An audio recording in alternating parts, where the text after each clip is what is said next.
আলাইকুম দর্শক, আজকে আমি তৈরি করব ভাপা ইলিশ। তার জন্য আমি একটা প্লেট নিয়েছি। আমি এখানে নিয়েছি 5 পিস ইলিশ মাছ।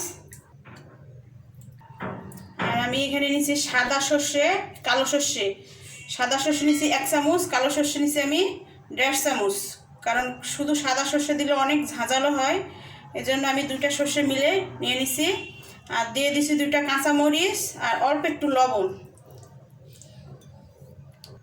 আমি হলুদের গুঁড়া নিয়েছি 1/2 চামচ, মরিচের গুঁড়া 1/2 চামচ আর লবণ নিয়েছি স্বাদ মতো। সব উপকরণ দিয়ে দিলাম। এখানে আমি আদা, রসুন, জিরা কোনোটাই ব্যবহার করব না, কারণ ইলিশের ফ্লেভারটা থাকে না।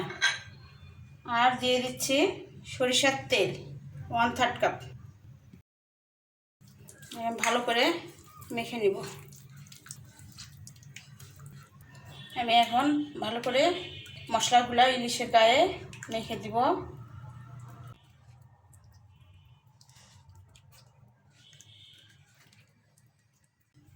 দর্শক, মাখা হয়ে গেছে। এটা আমি 15 মিনিটের জন্য রেস্টে রেখে দিব। এই তো দর্শক, 15 মিনিট পর এটা আবার আমি একটু উল্টে পাল্টে মেখে নিব। আর কোনো জায়গা যেন এই মশলাটা ফাঁকা না থাকে, মাছের পেট সব জায়গায় আমি দিয়ে দিব।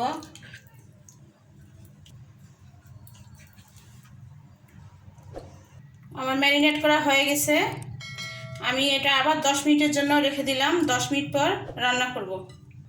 তো দর্শক, আবার 10 মিনিট পরে আমি চলে আসলাম। এখন আমি রান্নার জন্য এখানে আমি একটা সসপ্যান নিয়েছি স্টিলের। আপনারা পুডিংয়ের যে বাটিগুলো আছে বাজারে, ওগুলাতেও করতে পারবেন ঢাকনা দেওয়া। আমি এটাতেই দিচ্ছি আজকে ভাপা ইলিশটা। আমি এভাবে সবগুলো বিছাই দিব। দর্শক, সর্ষে বাটার বাটিটা ধুয়ে অল্প একটু পানি দিচ্ছি আমি।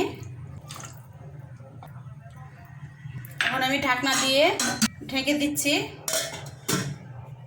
দর্শক, আমি এখানে 4-5টা কাঁচামরিচ ফ্লেভারের জন্য মুখটা চিড়ে দিয়েছি, দিয়ে দিলাম।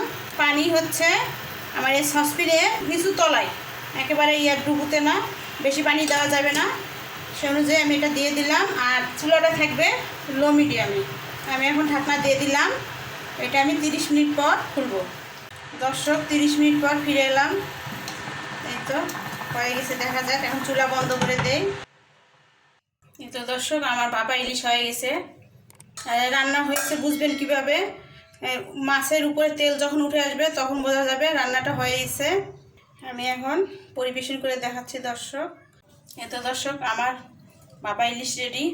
আর আমার রেসিপিটা যদি আপনাদের ভালো লাগে অবশ্যই ট্রাই করবেন। আর আমার চ্যানেলটা সাবস্ক্রাইব করবেন, লাইক দিবেন, কমেন্ট করবেন, শেয়ার করবেন, পাশে থাকবেন। আসসালামু আলাইকুম।